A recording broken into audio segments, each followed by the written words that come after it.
அது மகிமையுள்ள நாமம், ஆசீர்வதிக்கிற நாமம், நம்மை விடுவிக்கிற நாமமா இருக்கிறது.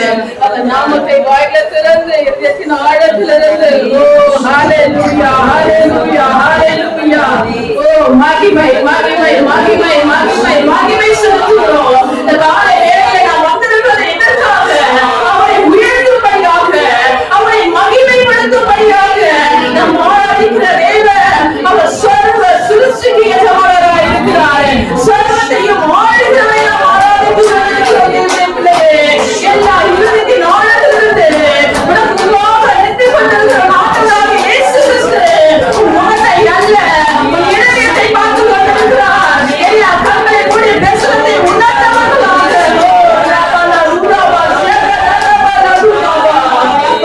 மகிமை மகிமை உமக்கே துதி உமக்கே புகழ். இந்த மாலை வேளையிலே நாங்கள் மகிமைப்படுத்துகிறோம். ஹல்லேலூயா ஹல்லேலூயா. வானிலும் பூமியிலும் மேலான நாமம் வாராகி வாழவே இயேசுவின் நாமம்.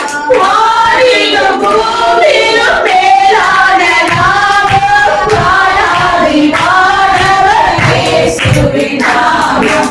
இயேசுவின் நாமம் மேலான நாமம்.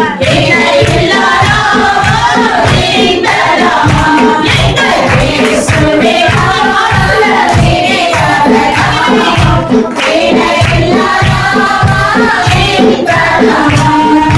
நெஞ்சுமென்றும் என்று மாறிய நாமம். நம்பினோரை என்று கைவிடாத நாமம். இயேசுவின் நாமம் என்று மாறிய நாமம். நம்பினோரை என்று கைவிடாத நாமம். இயேசுவின் நாமம் மேலான நாமம். இணையில்லா நாமம் இந்த நாமம். எங்கள் இயேசுவின் நாமம் மேலான நாமம். இணையில்லா நாமம் இந்த நாமம். பாவத்தை போக்கும் பயத்தை நீக்கும் பரம சந்தோஷம் பரமக்கரை கனிக்கும். பாவத்தை போக்கும் பயத்தை நீக்கும் பரம சந்தோஷம் பரமக்கரை கனிக்கும். இயேசுவின் நாமம் மேலான நாமம். இணையில்லா நாமம் இந்த நாமம். எங்கள் இயேசுவின் நாமம் மேலான நாமம். இணையில்லா நாமம் இந்த நாமம். சாத்தானின் சேனையை ஜெயித்த நாமம். சாப பிசாசை துரத்திடும் நாமம். சாத்தானின் சேனையை ஜெயித்த நாமம். சாப பிசாசை துரத்திடும் நாமம். இயேசுவின் நாமம் மேலான நாமம். இணையில்லா நாமம் இந்த நாமம். எங்கள் இயேசுவின் நாமம் மேலான நாமம். இணையில்லா நாமம் இந்த நாமம். எங்கள் இயேசுவின் நாமம் மேலான நாமம். இணையில்லா நாமம் இந்த நாமம். எங்கள் இயேசுவின் நாமம் மேலான நாமம். இணையில்லா நாமம் இந்த நாமம். எங்கள் இயேசுவின் நாமம் மேலான நாமம். இணையில்லா நாமம் இந்த நாமம். சகல சேனையை ஜெயிக்கிறவர். அவருக்காக நிறுத்த நாமமாய் இருக்கிறது. பாவத்தை இருந்த நம்மை பரிசுத்தமாக்கியவருடைய நாமம் அது மேலான நாமமாய் இருக்கிறது. நாமத்தை மண்களை மூடிய இந்த வருடத்துல ஒரு மாதங்களை நாம் கடந்து இருக்கிறோம். நம்முடைய வீடியோ நேர்மையோ அல்லது அவர் நம்மை பாராட்டின தயவு அன்புகள் அவ்வளோ பெரியதாக இருக்கிறது. அந்த அன்பை நினைத்து நினைத்து நினைத்து நாம் அவரை மகிமைப்படுத்த வேண்டாமா? அவரை நினைக்க வேண்டாமா? அவரை நாம் கடன்படுத்த வேண்டாமா? எல்லா கண்களை மூடி இயேசுவை பார்த்து, இயேசு நல்லவர், இயேசு நல்லவர், இயேசு நல்லவர், எங்கள் இயேசு நல்லவர், இயேசு நல்லவர், இயேசு நல்லவர், இயேசு நல்லவர், எங்கள் இயேசு நல்லவர், நல்லவர் நல்லவர் நல்லவர் நல்லவர் இயேசு நல்லவர். Praise the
Lord.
ஒன்றுமே கிடையாது.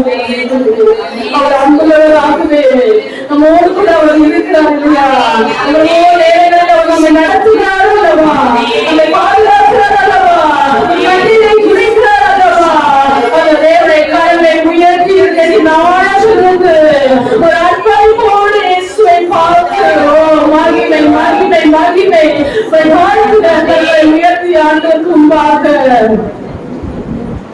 தாயினும் மேலாய் உந்தன் அன்பு உள்ளதே, தந்தையாக நீ என்னில் வாழ்கின்றீரே. தாயினும் மேலாய் உந்தன் அன்பு உள்ளதே, தந்தையாக நீ என்னில் வாழ்கின்றீரே. நீரெந்தன் நேசரானே, நீரெந்தன் நண்பரானே, நீரெந்தன் நேசரானே, நீரெந்தன் நண்பரானே, என்றென்றும் உந்தன் நாமம் என்னவென்று சொல்லிடுவேன். உன் வருகை வரை நான் காத்திருப்பேன். என் திடீரென்றால் என்றும் விழித்திருப்பேன். உன் வருகை வரை நான் காத்திருப்பேன். என் திடீரென்றால் என்றும் விழித்திருப்பேன். காலமெல்லாம் என்றும் உம்மையே காண்கிறேன். நீரெல்லாம் என்றும் உம்மையே சுற்றுகிறேன். காலமெல்லாம் என்றும் உம்மையே காண்கிறேன். நீரெல்லாம் என்றும் உம்மையே சுற்றுகிறேன். நீரென்றே நானும் இல்லை, நீதானே எந்தன் எல்லை. நீரென்றே நானும் இல்லை, நீதானே எந்தன் எல்லை. என்றென்றும் எந்தன் நாள் உம்மையே பாடிடுவேன். உம் வருகை வரை நான் காத்திருப்பேன். என் விழியிரண்டால் என்றும் விழித்திருப்பேன். உம் வருகை வரை நான் காத்திருப்பேன். என்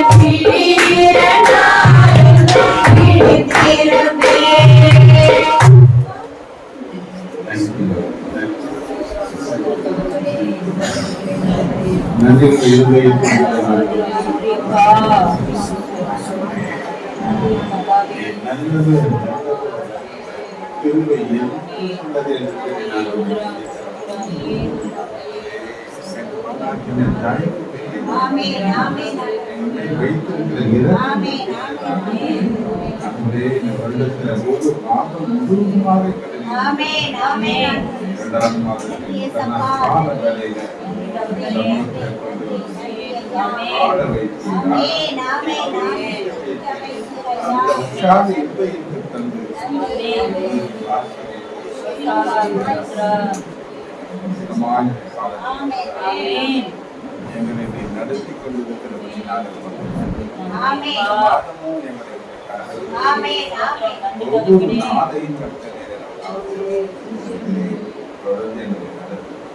சபையை எல்லா மக்களுடைய ரட்சிப்புக்காக சபை மேன்மை அடைவதாக தேசத்தின் தலைவர்கள் ஆசீர்வதிக்கப்படுவதாக அவர்கள் மேலே ரட்சிப்பின் ஆசீர்வாதமாக எல்லாம் சமாதானம் பெருகி இருப்பதாக மகிமை விளக்கட்டும். வியாதிகள் எல்லா விதமான அகால மரணங்கள் நீங்குவதாக சிறுமையின் கடத்தில் தொடர்ந்து வழிநடத்தி ஆசிர்வதி ஏற்று கிறிஸ்து நாமத்தான் ஜெபிக்கிறோம்.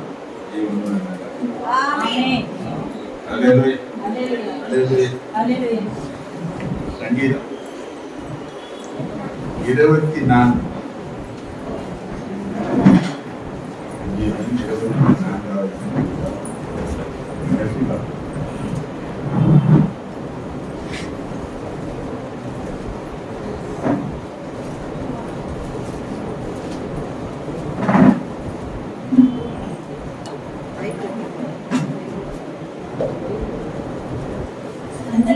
24 பூமியும் அதில் நிறைவும் உலகம் அதில் உள்ள குடிகளும் கர்த்தருடையது.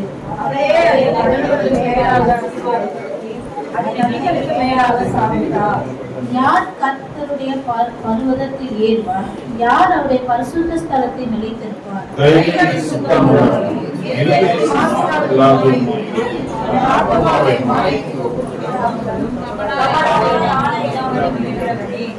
அவன் கர்த்தராலே ஆசீர்வாதத்தையும் தன் ரட்சிப்பின் தேவனால் நீதியையும் பெறுவான்.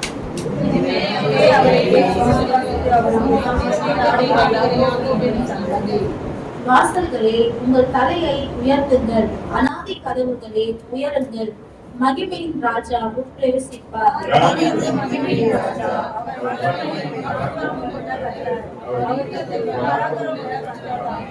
வாசல்களே, உங்கள் தலையை உயர்த்துங்கள், அநாதி கதவுகளே உயருங்கள், மகிமை ராஜா உட்பிரவேசிப்பார்.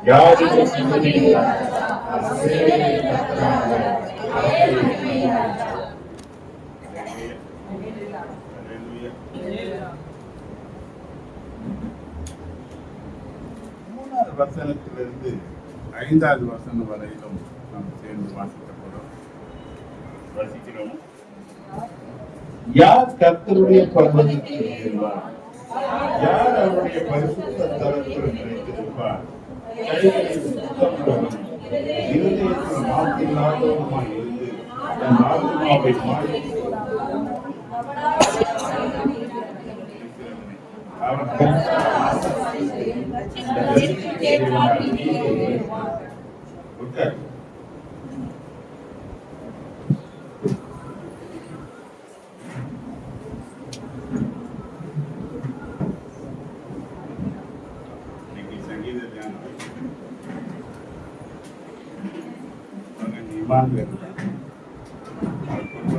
கர்த்தருடைய வார்த்தையை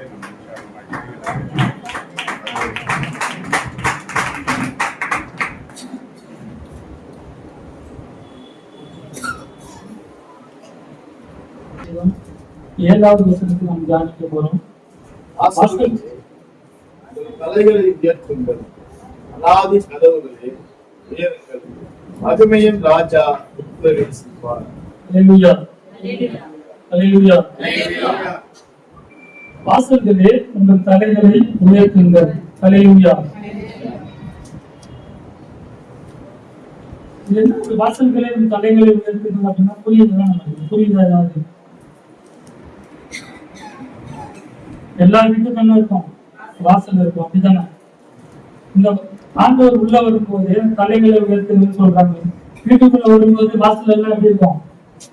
ரொம்ப உயர்வாதான் இருக்கும். பழைய காலங்கள்ல பார்த்தீங்கன்னா கொஞ்சம் தாழ்வா இருந்தது, அப்ப குனிந்து போக வேண்டிய ஒரு சூழ்நிலை இருக்கும். ஆனா இந்த இடத்துல நமக்கு அப்படியாக நமக்கு ஆண்டவர் இந்த வார்த்தையை நமக்கு சொல்லல. வாசல்களே உங்கள் தலைகளை உயர்த்துங்கள், அநாதி கதவுகளே உயர்த்துங்கள், மகிமையின் ராஜா உட்பிரவேசிப்பார். ஹல்லேலூயா. இந்த வாசல்கள் பாத்தீங்கன்னா நம்முடைய இருதயம். ஹல்லேலூயா. இந்த இருதயத்தை குறித்து தான் நம்ம இன்னைக்கு தியானிக்க போறோம். ஹல்லேலூயா. இருதயத்துல நமக்கு என்னதான் இருக்கும்? எல்லா காரியங்களும் இருக்கும், அப்படிதான். பெருமை இருக்கும், ஒரு அகந்த இருக்கும், இன்னும் நிறைய கவலைகள் இருக்கும், எல்லாமே வச்சிருக்கும். இருதயத்துல தோன்றுகிற ஒரே காரியமா தான் இருக்கும். இந்த இருதயத்தை வச்சுதான் நம்ம என்ன பண்றோம்? எல்லா ஒரு காரியத்தையும் என்ன பண்றோம்? முடிவு பண்றோம். இருதயம் என்ன பண்றது? எல்லா காரியங்களையும் செயல்படுத்துறதுக்கு ஒரு காரியமாக நமக்கு இருக்கிறது. பெருமையான இருதயம் நமக்கு இருக்கும், அப்படிதானே? பெருமையான இருதயம் இருக்கும், தலைமையான இருதயம் இருக்கும். எல்லாருக்குமே இருதயம் ஒண்ணுதான். ஆனா எப்படின்னா வேற வேற மாதிரி சிந்தனைகள் நமக்குள்ள வரும்போது, அந்த சிந்தனைகள் மாறும்போது நம்ம இருதயம் என்ன பண்ணும்? அதை வெளிப்படுத்துகிற ஒரு காரியமா இருக்கும். யாக்கோபு எழுதின புஸ்தகம் 4ஆம் அதிகாரம் 6வது வசனத்துல பாத்தீங்கன்னா, அவர் அதிகமான கிருபையை அளிக்கிறாரே, ஆதலால் தேவன் பெருமை உள்ளவர்களுக்கு எதிர்த்து நிற்கிறார், தாழ்மை உள்ளவர்களுக்கோ கிருபை அளிக்கிறார். ஹல்லேலூயா. பெருமை உள்ளவர்களுக்கு என்ன பண்றாரு? தேவன் எடுத்து நிற்கிற ஒரு காரியமா இருக்கிறது. அதே தாழ்மை உள்ள ஜனங்களுக்கோ தேவன் கிருபை செய்ய அவர் வல்லவராய் இருக்கிறார் என்று நாம் பார்க்கிறோம். நீதிமொழியின் புஸ்தகம் 16ஆம் அதிகாரம் 18வது வசனம், அறிவுக்கு முன்னானது அகந்தை, விழுதலுக்கு முன்னானது மன மேட்டிமை. இன்னைக்கு பெருமை எப்படி இருக்கோ அது மன மேட்டிமையாக நமக்கு என்ன பண்ணுது? காணப்படுது. நம்ம பெருமையினால என்ன பண்றோம்? அநேக ஜனங்கள் விழுந்து போகிறத நம்ம பார்க்கிறோம். ஹல்லேலூயா. நீதிமொழிகள் 16ஆம் அதிகாரம் 18வது வசனத்துல பாத்தீங்க அப்படின்னா, அழிவுக்கு முன்னானது அகந்தை, விழுதலுக்கு முன்னானது மனமேட்டிமை. மனமேட்டிமை என்ன பண்ணுது? நம்ம விழுந்து போக தன்மையான ஒரு காரியத்தை நமக்கு ஏற்படுத்துகிறதா இருக்கிறது. எரேமியாவின் புஸ்தகம் 17ஆம் அதிகாரம் 9வது வசனம், எல்லாவற்றை பார்க்கிலும் இருதயமே திருக்குள்ளதும் மகா கேடுள்ளதுமாய் இருக்கிறது, அதை அறியத்தக்கவன் யார் அப்படின்னு வேதம் நமக்கு சொல்லுகிறது. நம்முடைய இருதயத்தை என்ன பண்றோம்? நம்ம இந்த வெளி தோற்றத்துல பார்க்கும்போது நம்ம சாதாரணமா தெரியலாம், சில பேருக்கு நம்ம பிரம்மாண்டமா தெரியலாம், இவங்க இவ்வளவு பிரபலமா இருக்கிறாங்களேன்னு தெரியலாம். ஆனா எல்லாம் எப்படி இருந்தாலும் சரி, அந்த இருதயத்தை நம்ம அறிந்திருக்கும் போது அந்த இருதயம் என்ன பண்ணும்? இவன் எப்படிப்பட்டவர் என்பதை நமக்கு தெரிவிக்கிற ஒரு காரியமா இருக்கும். ஹல்லேலூயா. நமக்கும் ஒரு நல்ல ஒரு பெருமையான ஒரு இருதயம் இல்லாதபடிக்கு, நல்ல ஒரு ஆவிக்குரிய ஒரு தாழ்மையான ஒரு இருதயம் நமக்கு இருக்கும் போது தேவன் நிச்சயமாக நம்முடைய தலைகளை உயர்த்த அவர் வல்லவராக இருக்கிறார். அதான் இடத்துல சொல்லி, வாசல்களே உங்கள் தலைகளை உயர்த்துங்கள். இந்த பெருமையான காரியங்கள், அகந்தையான காரியங்கள் எல்லாத்தையும் நம்ம எடுத்துக் கொள்ளும் போது தேவன் நம் தலைகளை உயர்த்துவதற்கு அவர் வல்லவராக இருக்கிறார். ஹல்லேலூயா. அபிவிசுவாசம் உள்ள இருதயம். தீத்து 1ஆம் அதிகாரம் 15வது வசனம், சுத்தம் உள்ளவர்களுக்கு சகலமும் சுத்தமா இருக்கும், அசுத்தம் உள்ளவர்களுக்கு அபிவிசுவாசம் உள்ளவர்களுக்கும் ஒன்றும் சுத்தமா இராது. ஹல்லேலூயா. அவருடைய புத்தியும் மனசாட்சியும் அசுத்தமா இருக்கும். ஹல்லேலூயா. சுத்தம் உள்ளவர்களுக்கு எல்லாமே என்ன பண்ணும்? சகலமும் சுத்தமா இருக்கும் என்று வேதம் சொல்லுகிறது. அதே போல அசுத்தம் உள்ளவர்களுக்கும் அவிசுவாசம் உள்ளவர்களுக்கும் ஒன்றும் சுத்தமாய் இராது என்று வேதம் சொல்லுகிறது. இன்னைக்கு நம்முடைய அவிசுவாசமான இருதயம் என்ன பண்ணுது? தேவனுடைய காரியங்களை நம்மிடத்திலேயோ நம்முடைய குடும்பங்களிலோ என்ன பண்ணுது? செயல்பட விடாமல் தடுக்கிற ஒரு காரியமா இருக்கிறது. இப்படிப்பட்ட சூழ்நிலைகள் மாறணும்னா என்ன பண்ணும்? நம்ம தேவனுக்குள்ளே ஒரு விசுவாசம் உள்ள ஒரு இருதயத்தை பெற்றவர்களாக என்ன பண்ணணும்? காணப்பட வேண்டும். எபிரேயரின் புஸ்தகம் 3வது அதிகாரம் 12வது வசனம், சகோதரரே, ஜீவனுள்ள தேவனை விட்டு விலகுவதற்கு ஏதுவான அவிசுவாசம் உள்ள பொல்லாத இருதயம் உங்களில் ஒருவருக்குள்ளும் இராதபடிக்கு நீங்கள் எச்சரிக்கையாயிருங்கள். ஹல்லேலூயா. நமக்குள்ள எப்படிப்பட்டதான இருதயம் இருக்குன்னு அவர் சொல்றாரு. கொல்லாத ஒரு இருதயம் நமக்குள்ள இருக்கிறதுன்னு சொல்றாரு. ஏன் அப்படின்னா உண்மையாவே சொல்ல போனா நமக்குள்ள அப்படிப்பட்டதான் இருதயம் இருக்குதா இல்லையா? இது எல்லாம் ஒரு விசுவாசத்தின் மூலமாக தான் இப்படிப்பட்டதான் இருதயம் நமக்குள்ள உருவாகுது என்று பவுல் நமக்கு சொல்லிக் கொடுக்கிறார். சகோதரரே, ஜீவனுள்ள தேவனை விட்டு ஆண்டவரை விட்டு விலகும் போது கூட என்ன பண்ணுது? அது ஒரு விசுவாசமாக மாறுகிற ஒரு காரியமா இருக்கிறது. இப்படிப்பட்ட இருதயம் நமக்குள்ள இருக்கக்கூடாது என்றுதான் வேதம் நமக்கு தெளிவாக நமக்கு சொல்லுகிறது.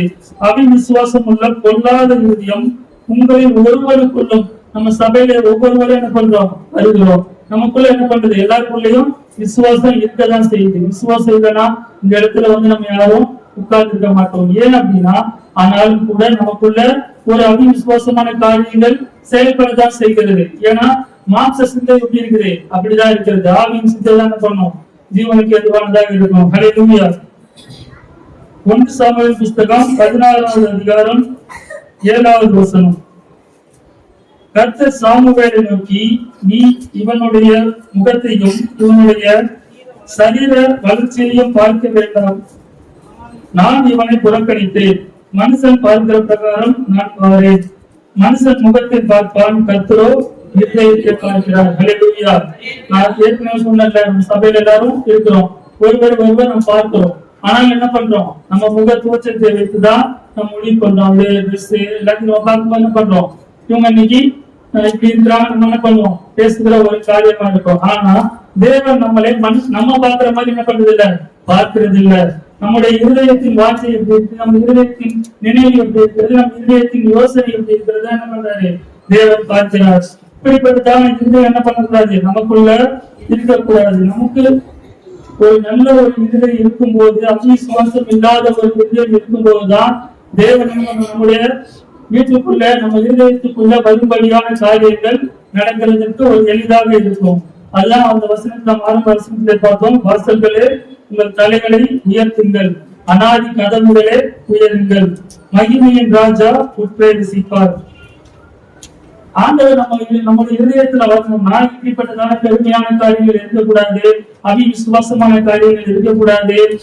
பல தடைகள் இருக்கதான் செய்யும். ஆனாலும் கூட தேவன் நம்முடைய சமூகத்துல நம்முடைய இருதயத்துல வரணும் அப்படின்னா ஆண்டவர் வருவதற்கு முதல்ல என்ன பண்ணணும்? நம்ம இடம் கொடுக்கணும். இடம் கொடுத்தாதான் அவரால் வர முடியும், இல்லைன்னா வர முடியாது. அப்படிப்பட்டதான காரியங்கள் இன்னும் அநேக காரியங்கள் உண்டு. நான் இந்த 2 காரியத்தை மட்டும்தான் உங்களுக்கு சொல்லியிருக்கிறேன். அதே போல பாத்தீங்கன்னா எப்படிப்பட்ட இருதயம் நமக்குள்ள இருந்தா தேவன் நம்ம இடத்துல வருவார் என்பதை நம்ம பார்க்க போறோம். முதலாவதாக தாழ்மையான ஒரு இருதயம். ஹல்லேலூயா. அப்போஸ்தலரின் புஸ்தகம் 9வது அதிகாரம் 4வது வசனத்திலிருந்து 6வது வசனங்கள் வரைக்கும் பார்த்தீங்க அப்படின்னா, நான் ஒரே வசனத்தை மட்டும் சொல்றேன். ஆண்டவரே, நான் என்ன செய்ய சித்தமா இருக்கிறீர் என்றார். ஹல்லேலூயா. இது அப்போஸ்தலனாகிய சவுல் குறித்ததான ஒரு காரியமா இருக்கிறது. இந்த சவுல் ஒரு சாதாரண ஒரு மனிதன் அல்ல, சகல வேத பாரங்களின் கட்சி தேர்ந்த ஒரு மனிதனாக இந்த இடத்துல இருக்கிறார். அப்ப அவருக்குள்ள எப்படிப்பட்டதான காரியங்கள் இருந்திருக்கும்? ஒரு பெருமையான காரியங்கள் இருந்திருக்கும், அப்படிதானே? இன்னைக்கு நம்ம ஒரு ஐஏஎஸ் இல்ல ஒரு எம்எல்ஏ இல்ல ஒரு எம்பி இப்படிப்பட்டவங்க யாராவது நம்ம வீட்டுக்கு வரும்போது நமக்கு எப்படி இருக்கும்? அவங்களுக்கு பெருமையா இருக்கா இல்லையா? நமக்கு ஒரு பெருமையா இருக்கும், அப்படிதானே? அப்படிப்பட்டதான ஒரு பெருமையோடு இருக்கிற ஒரு நல்ல ஒரு சவுண்டை தான் நம்ம என்ன பண்றோம்? பார்க்கிறோம். ஆனா அப்படிப்பட்ட சவுண்ட் கூட என்ன சொல்றாரு? ஆண்டவரே, நான் என்ன செய்ய சித்தமா இருக்கிறீர் என்றார். அப்படின்னா அவர் என்ன பண்றாரு?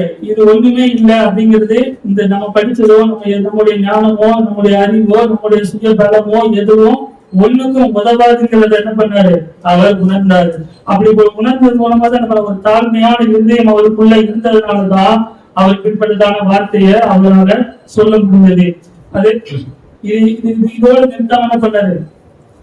அவர் தாழ்மையான ஒரு இருதயம் அவருக்குள்ள காணப்பட்டதுனால அவர் ஆண்டவரை ஏற்றுக்கொண்டு ஆண்டவருக்கான பெரிய காரியங்களை அவர் செய்தார். இன்னைக்கு நம்முடைய வேதத்தில் நாம் பார்க்கிறோம், அநேக நிருபங்களை எழுதினது அப்போஸ்தலனாகிய பவுல் மட்டும்தான் என்பது நம்ம எல்லாருக்கும் ஒரு தெரிந்த ஒரு காரியமா இருக்கிறது. இவ்வளவு தாழ்மையான ஒரு இருதயம் இருந்தனால என்ன பண்றாரு? எல்லாவற்றையும் என்ன பண்றாரு? எல்லாவற்றையும் அனுபவிக்க எனக்கு அதிகாரம் உண்டு. 1 கொரிந்தியர் 6ஆம் அதிகாரம் 12வது வித்தியாசம் என்றால், எல்லாவற்றையும் அனுபவிக்க எனக்கு அதிகாரம் உண்டு, ஆகிலும் எல்லாம் தகுதியா இராது. எல்லாவற்றையும் அனுபவிக்க எனக்கு அதிகாரம் உண்டு, நான் ஒன்றுக்கும் அடிமைப்பட மாட்டேன். ஹல்லேலூயா. இன்னைக்கு எல்லாவற்றையும் அனுபவிக்கிற அதிகாரம் நம்ம எல்லாருக்குமே இருக்கதான் செய்யுது. அப்போஸ்தலனாகிய பவுலுக்கும் அது இருக்கதான் செஞ்சது. ஆனால் என்ன பண்றாரு, அவர் அதை ஏற்றுக்கொள்ளல. ஏன் அப்படின்னா அந்த தாழ்மையான இருதயம் அவருக்குள்ள இருந்ததா மட்டும்தான் இப்படிப்பட்டதான ஒரு காரியத்தை அவரால் அந்த இப்படிப்பட்டதான ஒரு வார்த்தையை அவரால் என்ன பண்றது, சொல்ல முடிந்தது. சொன்னது மட்டுமல்லாம அந்த வார்த்தையின் படியாகவும் அவர் நடந்து காண்பித்தார். நமக்கு ஒரு முன்மாதிரியாக தேவன் அவரை வைத்திருக்கிறார். ஹல்லேலூயா. இரண்டாவதாக வாஞ்சை உள்ள இருதயம். இருதயத்தை என்ன பண்ணுவோம், வாஞ்சை இருக்கும். வாஞ்சை இருக்கும் போதுதான் ஆண்டவர் நம்முடைய இதயத்துல வர முடியும். ஆண்டவர் நம்முடைய இதயத்தின் மூலமாக கிரியை செய்ய முடியும். நம்ம சகலியை பத்தி பார்க்க போறோம். எல்லாருக்கும் தெரிந்த சம்பவம் தான் இது. லூக்கா 19ஆம் அதிகாரம் 1வது வசனத்திலிருந்து 10வது வசனம் வரைக்கும் பாத்தீங்க அப்படின்னா சகலியை குறித்தான காரியங்கள் சொல்லப்பட்டது. இவரும் ஒரு சாதாரண ஒரு மனுஷன் கிடையாது. ஏன் அப்படின்னா இவர் அந்த இடத்துல என்ன பண்றாரு, ஒரு வரி வசூல் பண்ற ஒரு பெரிய ஒரு இன்கம் டேக்ஸ் ஆபீசரா என்ன பண்றாரு இருக்காரு. அப்போ அவருடைய இது எப்படி யோசிச்சு பாருங்க.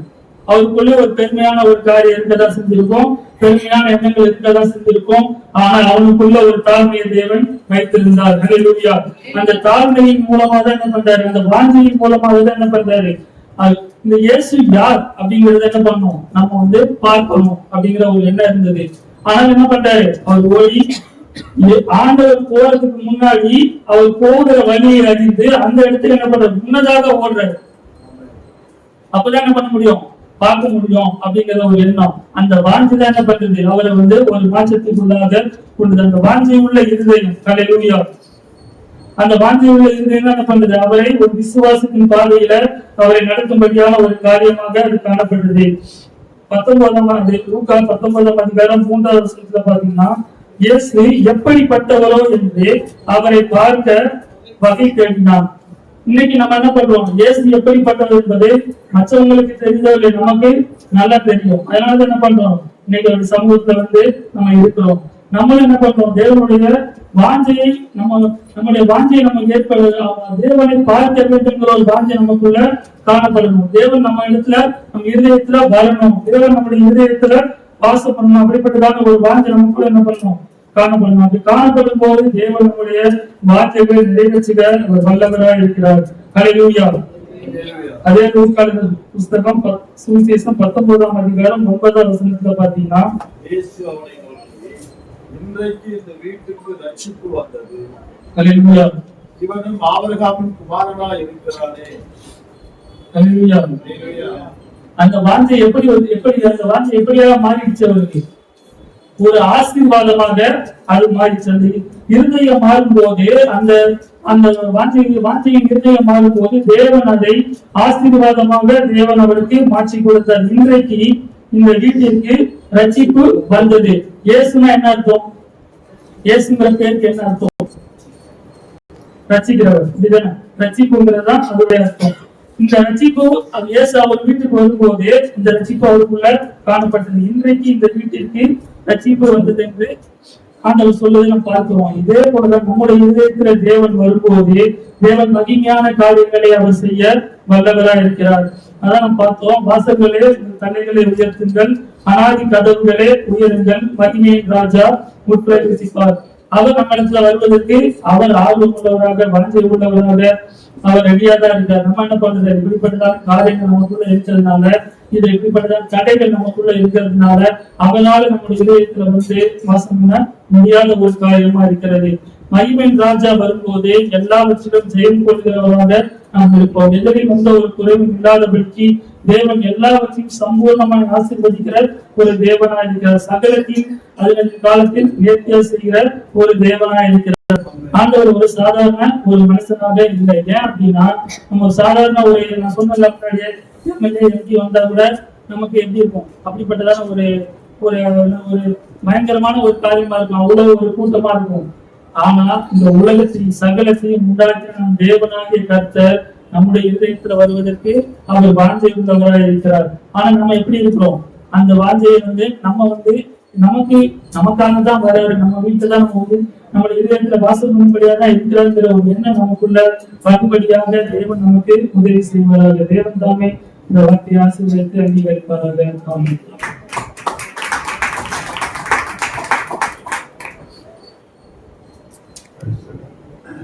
Hallelujah.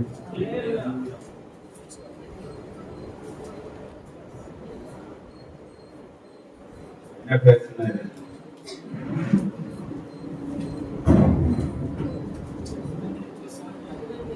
ஒண்ணும் பேசலையா? என்ன வசனத்தை காமிச்சாரு? என்ன சொன்னாரு? எத்தனை பேருக்கு அந்த சங்கீத தியானம் விளைஞ்சிச்சு?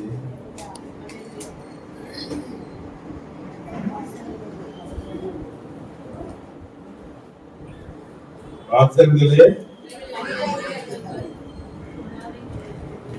அநாதி கதவுகளே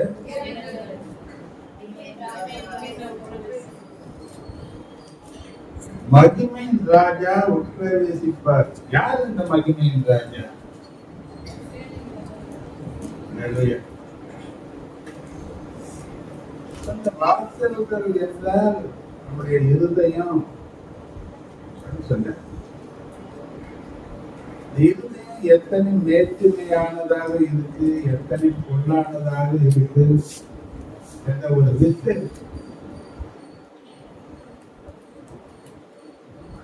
நம்ம பார்க்கிறோம், யாரை பார்த்தாலும் சொல்லுவாங்க ஆண்டவர் எனக்குள்ள தான் இருக்கு.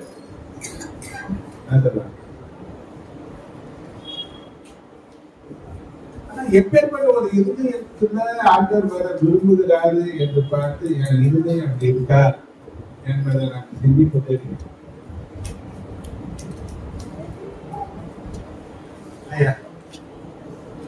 பெருமை உள்ளவர்களுக்கு தேவை. அது உலக பிரகாரமான பெருமையாக இருக்கட்டும், ஆளுக்குரிய பெருமையாக இருக்கட்டும், தேவன் அந்த எந்த நிலையில பெருமாட்டாலும் அங்க உள்ள போகணும். அவளை எதிர்ப்பு என் இருதயம் எப்படி இருக்கு? ரெண்டு சொல்றது பொல்லாதது. சாலமோன் சொல்றா, இதை அறியத்தக்கது யார்? இந்த இருதயத்தை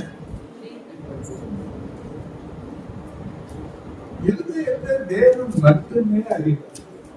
நம்முடைய இருதயத்தை யாரும் அறிவார். இப்ப அவர் சொல்றாரு, நான் உள்ள பிரவேசிக்கணும், நான் உனக்குள்ள வரணும், நான் உன்னை ஆசீர்வதிக்கணும், என்ன பண்ணுங்க இருதயத்தை எனக்கு தாங்க. அந்த இருதயம் எப்பேற்பட்டதா இருக்கணும்னு ரெண்டு காரியத்தை சொன்னாரு. தாழ்மையான ஒரு இருதயம்.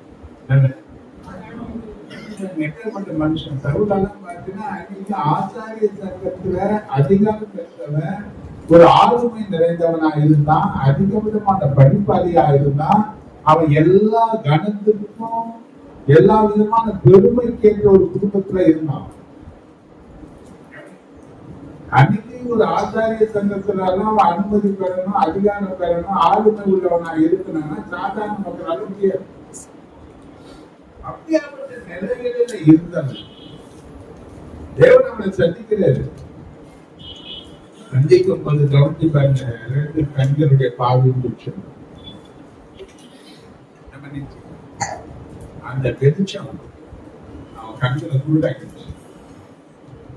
நல்லா போனவன், அவசரமா போனவன், பெருமையா நிறைஞ்சவன், அதிகார தோணியில இருந்தவன், இப்ப ஆளுமையில இருந்தவன், தன்னை போல ஒருத்தன் இல்லை என்ற நிலையில இருந்தவன், அந்த அளவுக்கு மேன்மையா இருந்தவன் எந்த அளவுக்கு இறங்கினான்? ஆண்டவரே, நான் என்ன செய்யணும், எது செய்ய நான் சித்தமா இருக்கிறேன். அப்படி மேல நம்முடைய சர்வனுக்கிறாங்க. யார் ஆசீர்வதிக்கிறேன்? யாருக்குள்ள வர யாருக்குள்ள வர எப்பவுமே தன்னை உயர்த்தி கொள்ளாது. தாழ்மை உள்ளவனுக்கு தாழ்த்து உயர்த்தி கொள்வதற்கு நம்ம ஒன்றும் கிடையாது. எல்லாம் தேவனாலே நாம் பெற்றிருக்கிறோம். எது இருந்தாலும் அவரை எல்லாமே நமக்கு ஒண்ணு இல்லை. பெருமை என்பது நமக்குரியதல்ல, எல்லாம் தேவனுக்குரியதுதான். அவன் தன்னை தாழ்த்தினா அவனை கர்த்தர் உயர்த்தி, தாழ்த்தினா கர்த்தர் அவனை உயர்த்தினார். 13 அதிகார நிருபங்கள் அவன் தான் எழுதுறான். தேசத்திலிருந்து இருந்த சீக்கியர்களுக்கு கிடைக்காத வெளிப்பாடுகள் எல்லாம் பவுலுக்கு தான் கிடைக்கும். அல்லேலூயா, அல்லேலூயா. வேத ரகசியங்களை எழுதுவது பவுல்தான். இப்படி ஒரு பெரிய மேன்மையும் கனமும் உள்ளவனாக பவுல் மாற்றப்பட்டதற்கு அவன் தாழ்மை ஒரு அடையாளம். தாழ்மையான இருதயம், மேன்மையான இருதயம் கிடையாது. நீங்க கொஞ்சம் படிக்கிறாரு, கொஞ்சம் சம்பாதிக்கிறாரு, கொஞ்சம் அழகா எடுத்துட்டாரு, இன்னைக்கு கர்வம் தானாக இருக்கு இல்லையா? இன்னைக்கு எல்லாம் காலங்கள் கடைசியா போகும்.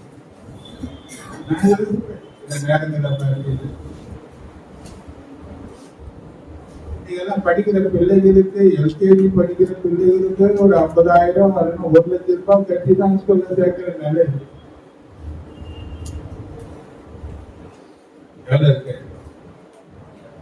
வளர்ந்த குழந்தைகளை சேர்க்கறதுக்காக 3,000 5,000 ஒரு கல்யாணமே நடத்தி முடிச்சிடும். அவ்வளவுதான்.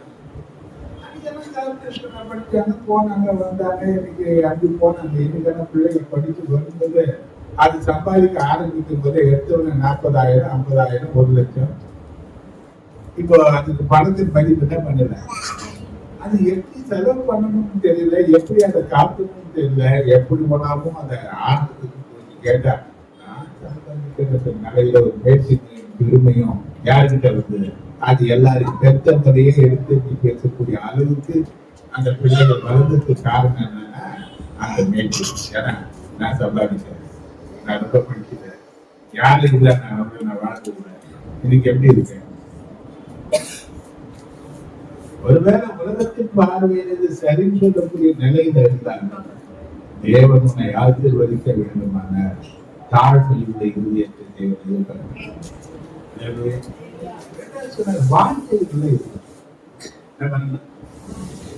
வாஞ்சையுள்ள ஆத்மாவை தான் திருப்தியாக. நீங்க என்ன வாங்க, என்னங்க வாங்க? தாவீதை பார்த்தீங்கன்னா அவன் தேவாலயத்துக்கு கூட போலாம், அங்க அடைக்கலாம் கூட்டு கட்டிக்கிறத பார்க்கலாம். நான் பார்த்தா கவனிக்கிறீங்களா, தூங்குறீங்களா?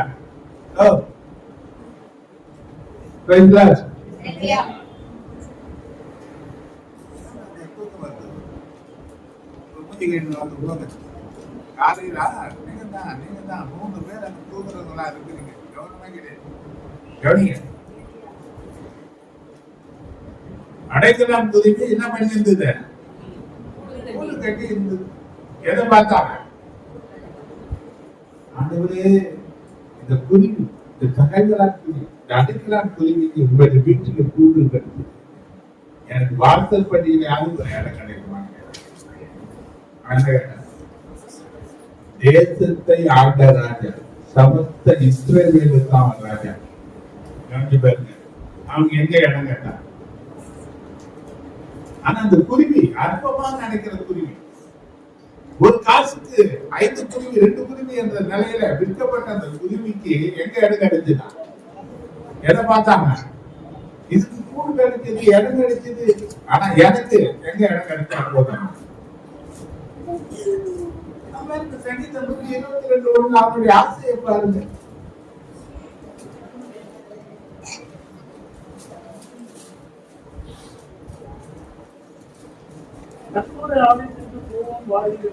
கர்த்தருடைய ஆலயத்திற்கு போவோம் வாருங்கள் என்று எனக்கு அவர்கள் சொன்ன போது என்ன வாழ்ந்துதான் எங்க போறது? நம்ம மகிழ்ச்சி எப்படி இருக்கு?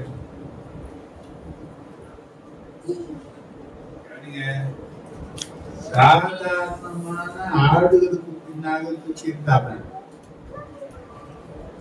சொந்த குடும்பத்தினாலேயே புறக்கணிக்கப்பட்டிருந்த அவர் நான் நெஞ்சு திரும்புறா உனக்கு கொஞ்சம் ஆடுகளை யாரு இருந்தா விட்டு வந்து வேடிக்கை பார்க்க வந்தேன்னு கேட்கிற அண்ணன் கிட்ட தம்பியா இருந்தாங்க. 3000 டாலருக்கு சுத்தம் கொண்டு ஆண்டவருடைய ஆலயத்துக்கு கொடுத்தான்னா ஏதுங்க அவ்வளவு பெரிய ஆசீர்வாதம்? 3000 டாலர் புரியல. ஒரு டாலர் 57.3 கிலோ.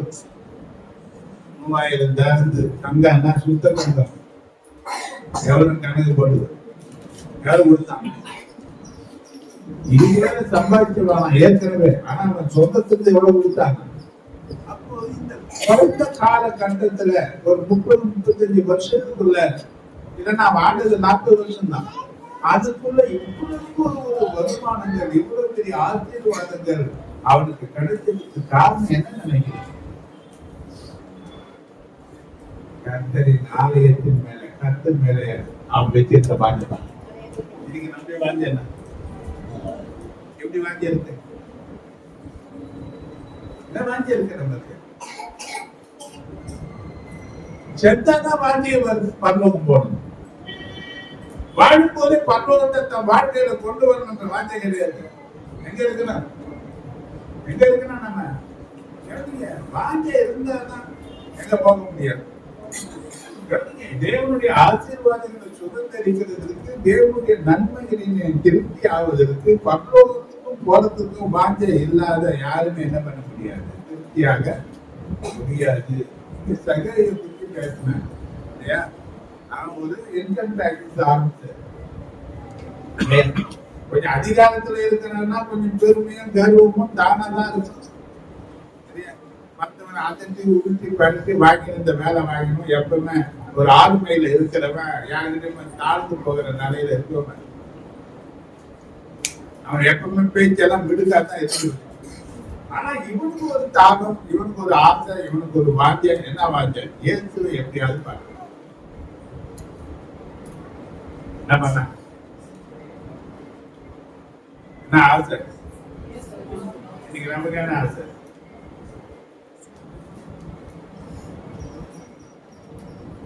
இயேசுவை பார்க்கணும்னு அவனுக்கு ஆசை இருந்துச்சுங்க. என்ன பண்ண அவன்? அப்படியே உக்காந்துட்டான். இயேசு வருகிற அந்த வழியை பார்த்தான். எதை பண்ண வராரு? இந்த வழியா வராருப்பா. எல்லாருக்கும் முன்ன போறோம். அவன் புள்ளன்னு சொல்ல போட்டு அவன் யாருன்னா ஒரு பெரிய காட்டத்தி மரத்து மேல ஏறி எங்க பாக்குறான்? எங்க பாக்குறான்? இவன் வாஞ்சைய அறிந்த ஆண்டவன் என்னாரா இல்லையா? என்ன சொன்னார்? எங்க வந்து நின்று வாஞ்சை உள்ள மனுஷரா நீ இருந்தீன்னா உனக்கு போகவே மாட்டாங்க. உன் ஆசையை திருப்திப்படுத்தாம, உன் தேவைகளை சந்திக்காம, உன் விருப்பத்தை பூர்த்திப்படுத்தாம ஆண்டவர் அடுத்த வைக்கவே. அல்லேலூயா. இதுக்கு சகையும் ஒரு அடையாளம். கவனிப்பாங்க, இயேசுக்கு அவங்களுக்கு யாரும் சொல்லல இவன் இப்படிதான் அவன் அப்படிதான் யாரும் சொல்லல. அவன் ஏறி நின்று பார்க்க நினைச்சுட்டான், தீர்மானிச்சுட்டான், அதுக்காக செயல இறங்கிட்டான். இப்ப இயேசு வரும்போது அந்த மரத்திற்கு அவராக நிற்கிறாரு, அண்ணாந்து பார்க்கிறாரு. இப்ப அவனை பார்த்து கூப்பிடுறாரு, சகையுவே. மாத்திரம் இல்ல, இன்னைக்கு நான் உன் வீட்டுல தங்கினேன். அவன் ஆசை என்னதான்? எப்படிப்பட்டவரை பார்த்துட்டா போதும். இவன் ஆசையை மட்டும் நிறைவேற்றினாரா? நினைக்காத ஒரு காரியத்தை கருத்தை செய்தார்.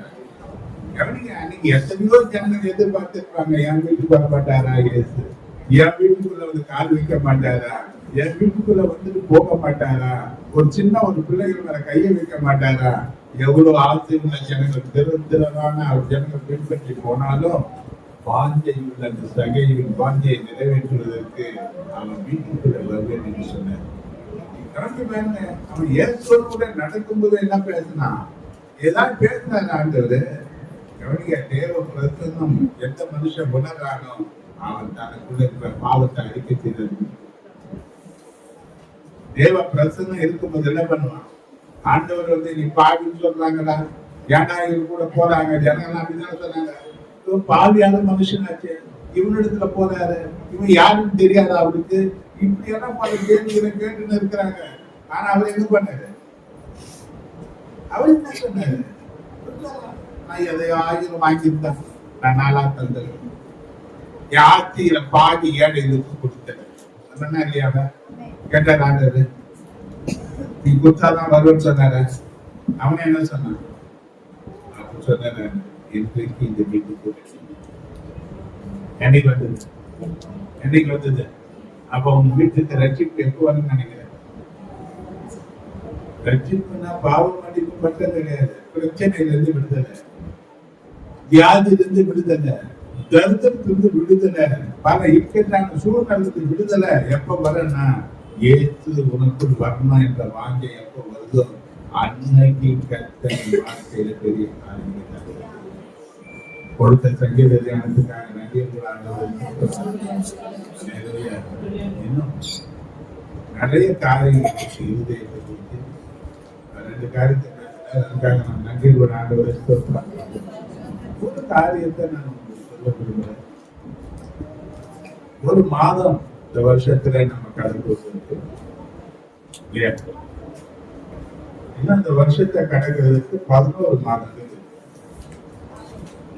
வேதம் சொல்றது ஒரு நாள் கடப்பதே பெரிய காரியம்.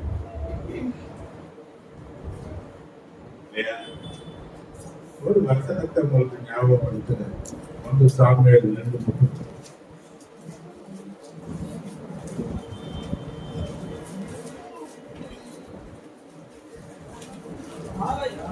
ஆகையால் இஸ்ரவேலின் தேவனாகிய கர்த்தர் சொல்லுகிறதாவது உன் வீட்டாரும் பிதாவின் வீட்டாரும் என்றைக்கும் என் சன்னதியில் நடந்து கொள்வார்கள் என்று நான் நிச்சயமாய் சொல்லியிருந்தோம். இனி அது எனக்கு தூரமாய் இருப்பதாக. என்னை கனம் பண்ணுகிறவர்களை நான் கனம் பண்ணுவேன். என்னை கனம் பண்ணுகிறவர்களை என்னை அசட்டை பண்ணுகிறவர்களை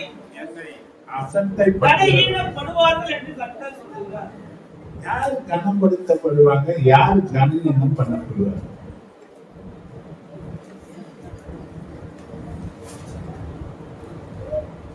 யாரு? யாரு?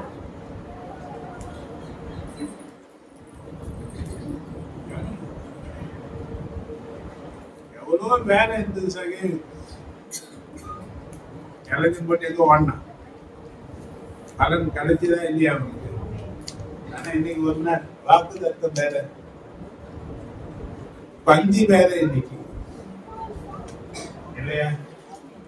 நமக்கு என்ன வேணும்? யாரை துதிக்கணும்? யாரை உயர்த்தணும்? நீ உயர்த்தப்பட வேண்டுமான பக்கத்துல சொல்லு, நீ உயர்த்தப்பட வேண்டுமானால் உனக்கு எதிராக செயல்படுகிற சத்துருக்கள் சிதறடிக்கப்பட்டு ஓடி போக வேண்டுமானால் கர்த்தர் உன் நடுவில் உயர வேண்டும். கர்த்தரை நீ துதிக்கணும், கர்த்தரை நீ ஆராதிக்கணும், கர்த்தருடைய சமூகத்தில நீ சாத்தாரணமாக விழுந்து படித்து கொள்ள வேண்டும். இதெல்லாம் நீ செய்தால்தான் உனக்கு எதிராக செய்கிற கிரியைகள் எல்லாம் சிதறடிக்கப்பட்டு போகும். நான் ஒன்றும் செய்ய மாட்டேன், நான் அப்படிதான் இருப்பேன், எப்படிதான் சொன்னாலும் ஒரு வார்த்தை எனக்கு ஞாபகம் பண்ணேன். அது என்னன்னு பார்த்தீங்கன்னா வெளிப்பட்ட 2:7 தான்.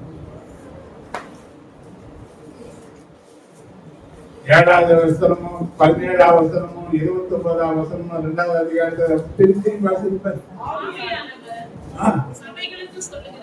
ஆவியானவர் சபைகளுக்கு சொல்லுவதை அப்படின்னு எடுத்துமா 17வது வசனமா வாசிக்கணும். ஆவியானவர் சபைகளுக்கு சொல்லுகிறது காது உள்ளவன் கேட்க கடவன். 29வது வசனம் ஆவியானவர் சபைகளுக்கு சொல்லுகிறதை காதுள்ளவன் கேட்க கடவன். ஏன் சபையில வந்து காதே கிடையாது?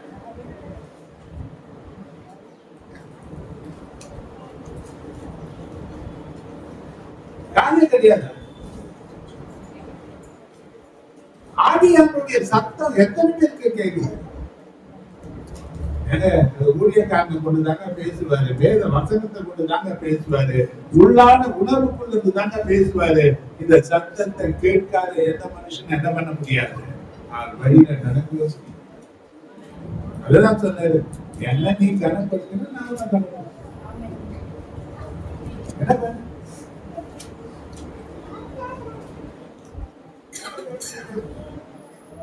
உபவாச கூட்டத்துல மாசத்துல ஒரு நாளாவது பங்கெடுன்னு சொல்றேன். காதுல கேட்கணும். ஏன்னா காது இல்லாதவங்களா தான் இருக்கீங்க. யாராவது பாருங்க, கலந்து பாருங்க. கடந்த நாட்கள் சம்பவங்கள் நமக்கு ஒரு பாடத்தை முன்னெடுத்து இல்லையா? நம்ம குடும்பத்தை ஒரு பாடமா நமக்கு வச்சு நல்ல நிலையில இருந்த மனுஷன் திடீர்னு மறித்து போன, நல்ல நிலையில சபையில வந்து போனவங்க திடீர்னு போன ரொம்ப சீரியஸான நிலையில போனாங்க. அன்னைக்கு பார்த்தீங்கன்னா ரொம்ப நேரம் பேசிட்டு போயிருக்கிறாங்க. அவங்க எல்லாரையும் கூப்பிட்டு பேசினாங்க. ஆனா அன்னைக்கு சாயங்காலமே போன் வருது, இன்னைக்கு ரொம்ப கிறிஸ்டிகலான சூழ்நிலை இருக்கிறாங்க. பல்ஸ் 20 தான் ஆயிடுச்சு. படிப்பாங்களோ இல்லையோன்னு தெரியல, என்ன கண்டிஷன். ஆனா என்ன சொல்ல முடியல, நல்லா பேசினாங்க, வந்தாங்க, நல்லா தான் இருந்தாங்க. என்ன ஆச்சு? எது வேணா நடக்கும், எது வேணா நடக்கும். அல்லேலூயா, அல்லேலூயா. ஆண்டவர் சொல்றது, என்ன நீ கனம் பண்ணு, நான் பண்றேன். என்ன நீ அசட்டை பண்ணிட்டீங்க, அவமானப்பட்டு போ. கனம் என்னன்னா யாரு யாரு அவமானப்படுவாங்க? தேவ சமூகத்துல ஆராதிக்கிறதும் தேவ வசனத்தை கேட்கிறதும் அந்த நேரங்களில வேற ஏதாவது ஒரு காரியத்தை பண்ணாதீங்க. என்ன பண்ணாதீங்க? அப்பதான் 1000 சிற்பம் வரும், அப்பதான் ஏதாவது ஒரு சிந்தனை வரும், எப்பதான் ஒரு மெசேஜ் அனுப்ப வரும். எல்லாத்தையும் அனுப்பி வைங்க. தேவனுக்கு மட்டும் முக்கியமான இடத்தை கொடுங்க. ஏன்னா நாம் அதுதான் வந்து எதுதான் வந்து அவருடைய சமூகத்துல இருந்துதான் எல்லா ஆசீர்வாதங்களும் நமக்கு வரணும். அவர்கிட்டதான் பாரத்தை இறக்கணும். அவரை எல்லாரும் என்ன பண்ண முடியாது. பிரபுக்களை நம்புவது விருதா, மனுஷனை நம்புவது விருதா. அப்ப யாரெல்லாம் நம்புறத, யாரெல்லாம் நம்பி வந்து இருக்கிற நாம கர்த்தரை தான் நம்பினா கர்த்தரை முழு மனதோடு கூட என்ன பண்ணுங்க. இந்த வருஷம் நான் சொல்றேன் இருக்க போகுது. ஆனா தேவ ஜனங்கள் அதை தப்பித்துக் கொள்ள வேண்டும். தேவனுடைய சட்டங்களின் பாதுகாப்புல இருக்க வேண்டியது அவசியம். அதை மீண்டுமாக நான் சபையை எச்சரிக்கிறேன். என்ன பண்ணுங்க, அதற்கு முக்கியத்துவமான இடத்தை கொடுத்து ஆண்டவருடைய சட்டையின் பாதுகாப்புல இருந்து நன்மைகளை சுதந்திரிக்க பாருங்க. அல்லேலூயா. ஒரு நாள் நம்ம வரும். இந்த ஒரு நாளாவது நம்ம என்ன பண்ணணும், ஒரு முழுமையான ஆசீர்வாதத்தை சுதந்திரிக்கிறதுக்கு ஆரம்ப ஜபத்திலிருந்து முடிவு வரையில இருக்கிறதுக்கு பிரயாசப்படுத்த கஷ்டமா இருக்கலாம். ஆனா கர்த்தருக்காக இழக்கிற எதையுமே நஷ்டமாக போகவே போக. சில பிரச்சனைகள் இருக்கு, குழந்தைகள் இருக்குது, கஷ்டம்தான். ஆனா பிள்ளைகளை உற்சாகப்படுத்தி பிள்ளைகளுக்காக ஜெபம் பண்ணி பாருங்க, அந்த பிள்ளைகள் உண்மையிடு பாஞ்சதான். நான் இருந்த விரும்புகிற நான் பிள்ளைகளுக்கு இருக்கு. இந்த ஆண்டவரே, இந்த பிள்ளைகளை நீங்க என்ன பண்ணுங்க, உங்களுடைய கருத்துல பிடிப்பீங்கன்னு சொல்லி பாருங்க. அந்த பிள்ளைகள் உற்சாகமா முன்னவே ஆயுத்தம். தேவ சமூகத்துல கொடுங்க. பிள்ளைகளை காரணம் காட்டாதீங்க, சூழ்நிலைகளை காரணம் காட்டாதீங்க, வேலைகளை காரணம் காட்டாதீங்க. ஏன்னா எத்தனையோ நிலையில கொஞ்சம் உடம்பு சரியில்லைன்னா கூட வேலைகளை முடியாத பட்சத்துல உடனே செய்ய முடியாது. ஆனால் எல்லாவற்றுக்கும் தேவனுடைய கிருபை நமக்கு வேணும். அப்போ இன்னைக்கு முதல் வாரத்திலேயே நான் சொல்றேன், கர்த்தரை கனம். இன்னொரு காரியத்தையும் உங்களுக்கு நான் திரும்ப வாசிக்கிறேன். ஏசாயா 58:11.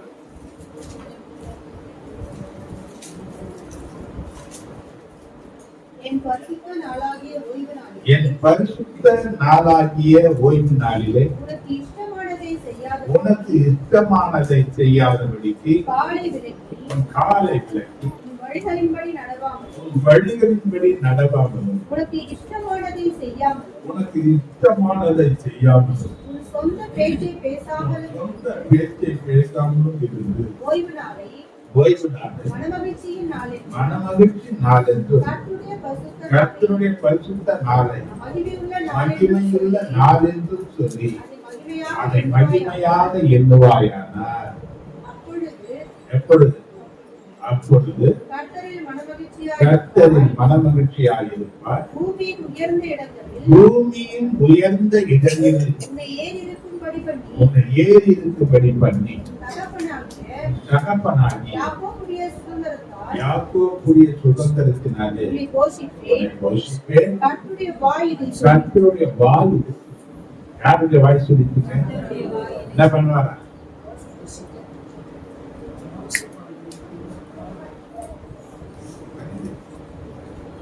அந்த 8 மணி உங்க நன்மை தான் சொல்றாரு. மாத்திட்டீங்க. ஒரு நாள் எதை இழந்தாலும் பரவாயில்ல, கர்த்தரை இழக்காது. அந்த ஆராதிக்கிறதுக்கு அதுல பெரிய விடுதலை இருக்கு, அதுல பெரிய பலன் இருக்கு. மகிழ்ச்சி தான் உன்னுடைய பலன். பல விதமான பலவீனங்களோட சூழ்ந்திருக்கலாம், பல பிரச்சனைகளோட பலவீனப்படுத்தலாம், பல நெருக்கங்கள் மத்தியில இருக்கலாம். அதுல எல்லாம் இருந்து விடுபட்டு பலன் அடைவதற்கு ஆராதனை, அதுதான் மகிழ்ச்சி. அந்த மகிழ்ச்சி தான் உன்னுடைய பலன். அல்லேலூயா, அல்லேலூயா. அப்ப தேவ பலனை பெற்றுக் கொண்டவன்னா இந்த வாரத்தை கடந்து போகிறதுக்கு அவன் எல்லாவற்றையும் என்ன பண்ணுவான்? கடந்து போவான். பலவீனமானவன் என்ன பண்ண முடியாது? கடக்க முடியாது. இதெல்லாம் மனசுல வச்சுங்க. ஏதாவது ஒரு காரணத்தை சொல்லின்னு இருக்காருங்க, காரணம் சரியா இருந்தாலும் அதை மாத்திக்க முயற்சி பண்ணுங்க. யார்கிட்ட ஒப்பு கொடுங்க, கர்த்தரோட ஆசை கொடுப்பாரு. பலவீனத்தை காட்டி வீட்டுல உட்கார்றதும் பெரிய தவறு. 38 வருஷம் வியாதியில இருந்த ஒரு மனுஷன் சுகமாக்கக்கூடிய பெருசா புறத்தாங்கதான் இருந்தான். எத்தனை வருஷம் காத்திருந்தான். அவருடைய நம்பிக்கை வீழ்போகாதபடிக்கு ஒரு அற்புதம். பல நாட்கள் நமக்கு காத்திருக்கிற நிலை இருக்கலாம், இருதயத்தை இலக்க பண்ணி இருக்கலாம். ஆனால் நிச்சயமா தந்து மகிழ்ச்சிக்குள்ளாக்குவோம். யாருக்கு இருந்த அவதான் நம்முடைய நம்பிக்கை என்ற நிலையில இருந்த கர்த்தர் எல்லா நிலையும் கர்த்தர் நதியமுள்ள நம்ம அறிவிப்பு இருக்கு. முதன்கிழமை தோறும் நமக்கு உபவாசம் இருக்கு, பங்கெடுங்க. இந்த மாசம் உபவாச நாட்கள் ஆரம்பிக்கப்படுது. அது 18ஆம் தேதி இருந்து ஆரம்பிக்கப்படுது. போன வாரம் நான் கேட்டேன், நிறைய பேர் உபவாசமே இல்லைன்ற நிறைய. இந்த நாட்கள் ஜெபிக்கிறதுக்கு ஒரு அர்ப்பணித்துக் கொள்ளக்கூடிய நாட்களாக மாற்றிக் கொண்டிருக்கிறது. ஜெபம் உனக்கு ஜெயமுள்ள வாழ்க்கைக்கு அடித்தளமாக மாறும். ஜெபம் தேவ பிரசன்னத்துக்குள்ள உனக்கு நடக்கும். தேவ பிரசன்னம் உனக்கு எல்லாரும் செய்கிறதுக்கு தைரியத்தை. தேவன் என்னோடு கூட இருக்கிறார் என்ற நிச்சயத்தை உண்டாக்கிறார். எவ்வளவு பிரச்சனை வந்தாலும் எனக்கு ஒண்ணு நடக்க என்ன செய்வாங்க என்று கேட்கக்கூடிய ஒரு கேள்வியை எழுப்பி தருகிறதுக்கு தேவ பிரச்சனை கூட. எவ்வளவு பிரச்சனை நம்ம போது நம்ம தள்ளக்கூடிய பிரச்சனைகளாக அத்தனை பாரத்துக்கு போகுது. ஆனா இதுவரையும் கற்று நம்ம நிற்க வச்சிருக்கிறாரு. இனிய நம்ம நிற்கிறதுக்கு தேவனோடு தான் அதற்கு தேவனுக்கு அவசியம். எவ்வளவாங்க வேலைக்கு போறவங்க ஒவ்வொரு வாரமும் வர முடியாது, லீவ் கிடைக்காது. ஒரு நாள் அதுல பங்கெடுக்க பிரயாசப்படுங்க. வருகிற நாட்கள் எந்த நாட்களாக இருக்கிறதுனால தீர்மானத்தை நீங்க எடுத்துக்க. கர்த்தர் பிரயாசம் சாட்சிகள் இருக்குமானால் சாட்சிகளை சொல்லுகிறதுக்கு ஒப்பிட்ட நேரம் சீக்கிரம் வாங்க. நேரம்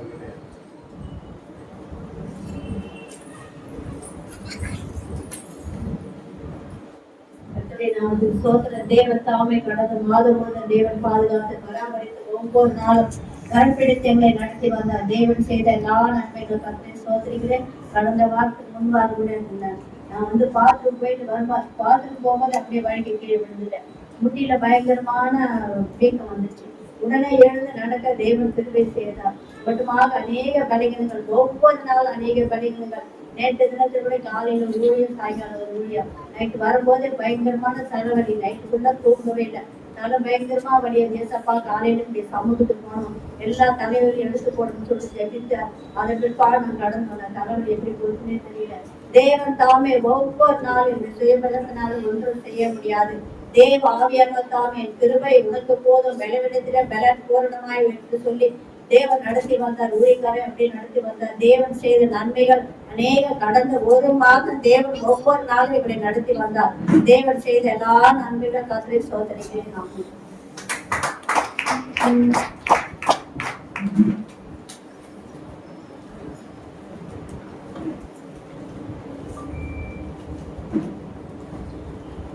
பரிசுத்த நாமத்துக்கு மகிமை உண்டாவதாக. தேவன் தாமே கடந்த மாதம் முழுவதும் தன்னை மணி போல பாதுகாத்து மாதத்துல இந்த முதலாவது நாட்களில தேவனுடைய சமூகத்துல குடும்பமாய் ஆண்டவர் கொண்டு வந்த மகா பெரிய இறக்கங்களுக்காக, கிருபைக்காக நான் அதற்கு கொடாத கோடி நன்றி சொல்றேன்.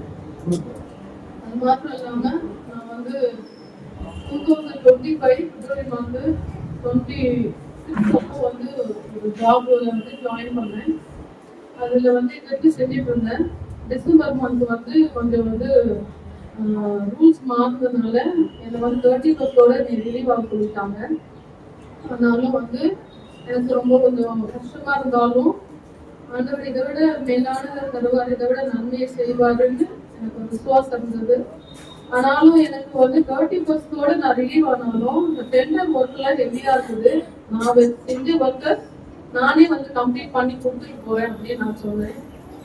ஏன்னா என் ஒர்க் யாருக்கும் தெரியாது, சரி யாருக்கும் நம்ம கஷ்டம் தரக்கூடாதுன்னு சொல்லிட்டு 31 நான் ரிலீவ் ஆனாலும் தொடர்ந்து ஜனவரி மாசத்துலேருந்து நான் வேலைக்கு போனேன். என் வேலையை நான் முடிக்கிறதுக்காக ஒவ்வொரு நாளும் கடந்து போனேன். ஆனாலும் வந்து நான் ஆண்டவர்கிட்ட சொன்னேன், ஆண்டவரே இதை விட எனக்கு நன்மையை தாங்க. ஏன்னா வந்து நான் ஃபுல்லா ஹைவேஸ்ல தான் ஒர்க் பண்ணிட்டேன். லாஸ்டா நான் ஒர்க் பண்ணது வந்து ஸ்லம் கிளியரன்ஸ் போர்ட்ல ஒர்க் பண்ணேன்.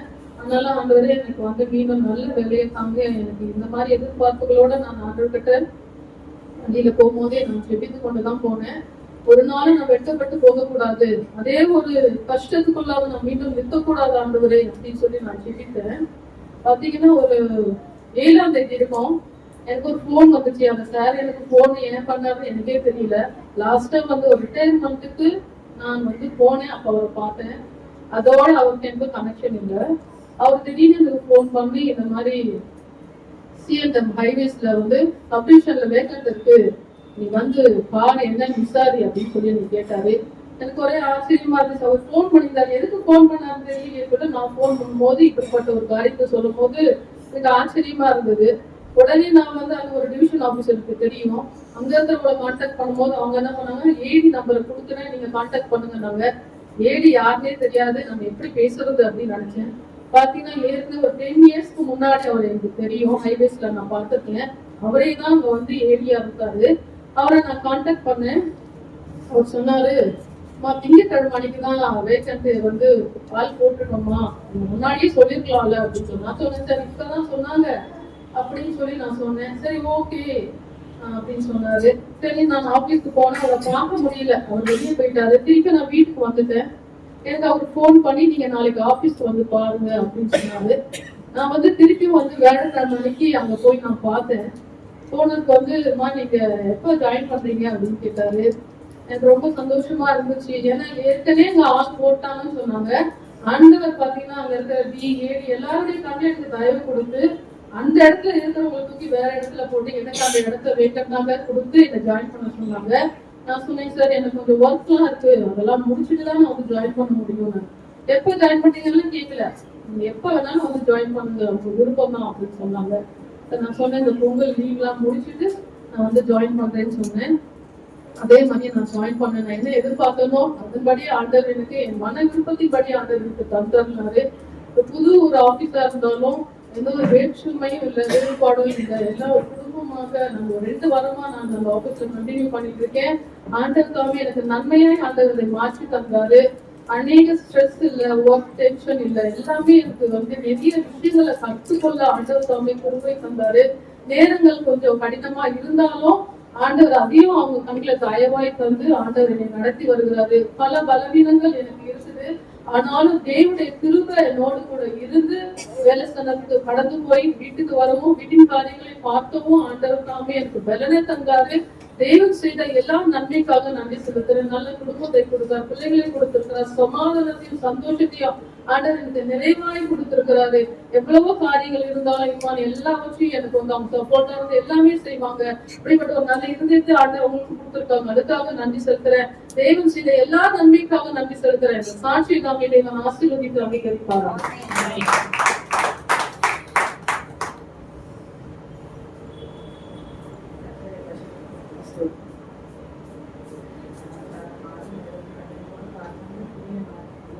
அடிப்படையில் கற்றுக்கிறது சொல்லியிருக்கார்.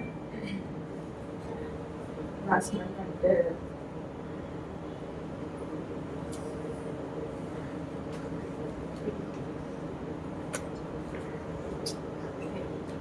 எதிர்பாராத நிறைய விஷயங்கள் நடக்குது.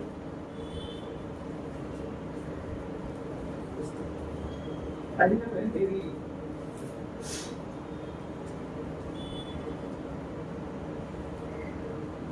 அப்பா இருந்தாரு. அந்த ஜாப்ல இருந்தே வெளியே வர முடியல. அதுல 18ஆம் தேதி வந்து பாட்டிக்கு ரொம்ப சீரியஸாகி ஹாஸ்பிட்டல் அட்மிட் பண்ணியிருந்தோம். கடந்த வாரம் கூட அம்மா சாட்சி சொல்லியிருப்பாங்க. ஜீவனுள்ள சாட்சியா நல்லா இருக்காங்க. வீட்டுக்கு வந்துட்டாங்க பாட்டி டிஸ்சார்ஜ் ஆகி. நேற்று வந்துட்டு அப்பாக்கான ப்ரேயர் மீட்டிங் கூட வந்துட்டு போன சனிக்கிழமையே வந்துட்டு வைக்க வேண்டியது பாட்டி இல்லாதனால நேற்று ஆர்கனைஸ் பண்ணிருக்கோம். எல்லாத்தையுமே வந்துட்டு கருத்து பெலட் கொடுத்தேன்.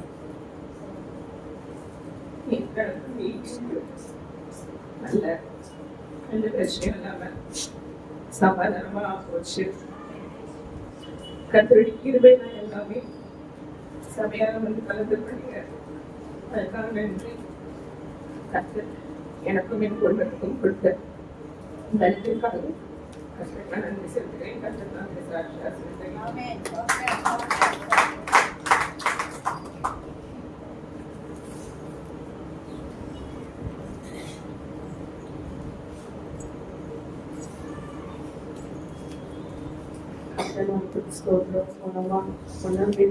இந்த 1ஆம் தேதி தேவன் ஒவ்வொரு நாளும் பாதுகாக்கிற பிள்ளைங்க ஸ்கூலுக்கு போகும்போது, கணவன் வேலைக்கு, அம்மா அப்பா எல்லாருமே வேலைக்கு போயிட்டு வராங்க. தேவன் ஒவ்வொரு நாளும் அவங்க போகும்போது வரும்போது பாதுகாத்து கொள்கிறார். அநேக விளைவினங்கள் இந்த பிள்ளைங்களுக்கு எனக்கும் நேற்று வரைக்குமே கூட எனக்கு அந்த விளைவினை எடுத்துட்டே தான் இருந்தது. எனக்கு அந்த மருந்து வச்சிருக்கிற வரைக்கும் எனக்கு வலி இருக்காது. அந்த மருந்து எடுத்துட்டாலும் எனக்கு வலிக்கும். ஆனா நேற்றுல இருந்து நைட்டு வரைக்கும் எனக்கு அந்த மருந்து எடுத்துட்டாங்க. ஆனாலும் வயதான வழியா தான் இருந்தது. அதுக்கப்புறம் போய் டாக்டர் பார்க்கும்போது அந்த சதை இன்னும் கூடி வரல அப்படின்னா அதுல தேவன் ஆண்டவர் எனக்கு எல்லா பரிபூர்ண சுகத்தை கொடுப்பாருன்னு விசுவாசிக்கிறேன். தேவன் ஒவ்வொரு நாளும் பாதுகாத்த கிருபைகளுக்காக கொடான குறிச்சு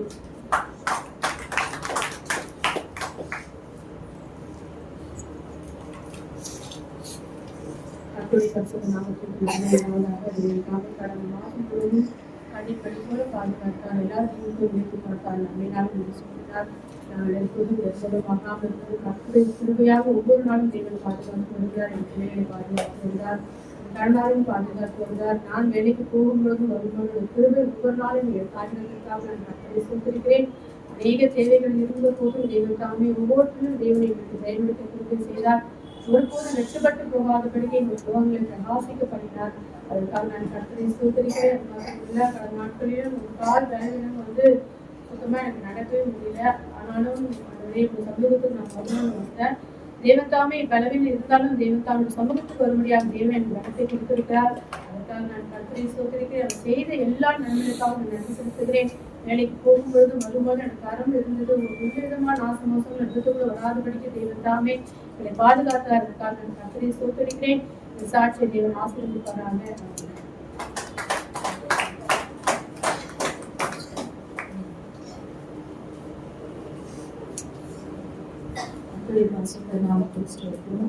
கடந்த மாதம் முழுவதும் தேவன் நன்மை போல பாதுகாத்து தேவன் நடத்தினார். கத்தருக்கு ஸ்தோத்திரம்.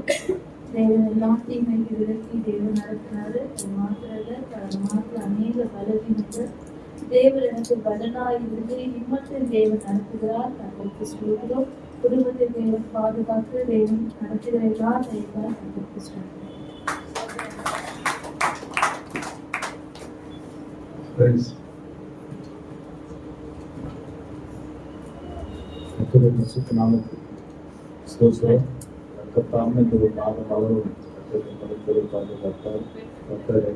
எல்லா பலவீனங்களுக்கும்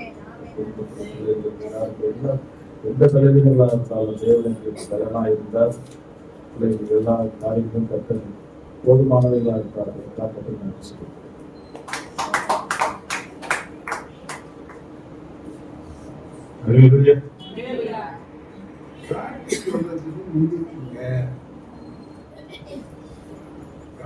ஒவ்வொருத்தரையும் சாட்சியாரமா வச்சிருக்கோம். இயேசு சொல்லுகிற காரியம் ஆதி முதல் நீங்கள் என்னோடு கூட இருந்ததுனால நீங்க தான் எனக்கு சாட்சி. யாரும் சாட்சி என்ன செய்தார் ஆண்டவர்? எனக்கு அவர் நல்லவராக தான் இருக்கிறார், இருந்துதான் இருக்கு. வெள்ளிக்கிழமை அன்றைக்கு தம்பி நரேஷ் அவங்க வீட்டில் மீட்டிங் சொல்லிட்டார். அவர் அங்கிள் நடத்திக்கலாம், அங்கிள் வாங்கிட்டார். தொடர்ந்து இந்த வாரம் கொஞ்சம் ஊழியர்கள் அதிகமாக இருந்தது. வெள்ளிக்கிழமை அப்படியே இருந்து கொஞ்ச நேரம் சாயங்காலம் ஒரு 4 மணி இருக்கும். வீட்டில் உட்கார்ந்து நான் பேசினே இருக்கிறேன். திடீர்னு ஒரு குளிர் வந்த மாதிரி, ஜுரம் வந்த மாதிரி ஒரு காரியம் வந்துச்சு. சனிக்கிழமை வேற மீட்டிங் இருக்குது, இப்போ வேற நான் போய் ஆரம்பிக்கிறேன். ஆண்டவரே, எனக்கு நீங்க தான் தோணும், நீங்க தான் எனக்கு வேலை. கத்திரிக்கெல்லாம் கொடுத்தாச்சு. போக இவங்களும் கீழே விழுந்ததுனால, அடிபட்டதுனால சொல்லிட்டாங்க, நான் இன்னைக்கு வரலங்க, நீங்க மட்டும் போயிடணும். நான் சொல்லிட்டேன், என்னால அவங்ககிட்ட பதில் சொல்ல முடியாது, வியாபாரம் எல்லாம் கேட்டாங்க, என்ன பண்ண முடியாது என்னால. பிறகு அவங்க ரெடியாகி வந்தாங்க. அந்த மீட்டிங் முடித்த நேற்று 2 கொடத்தூர்ல ஒரு மீட்டிங்கு, நேற்று பக்கத்துல எங்க வீட்டில் ஒரு மீட்டிங்கு. எனக்கு கஷ்ட பலனா இருந்து என்னை நடத்தினார் என்பதற்கு நான் உங்களுக்கு சாட்சியாக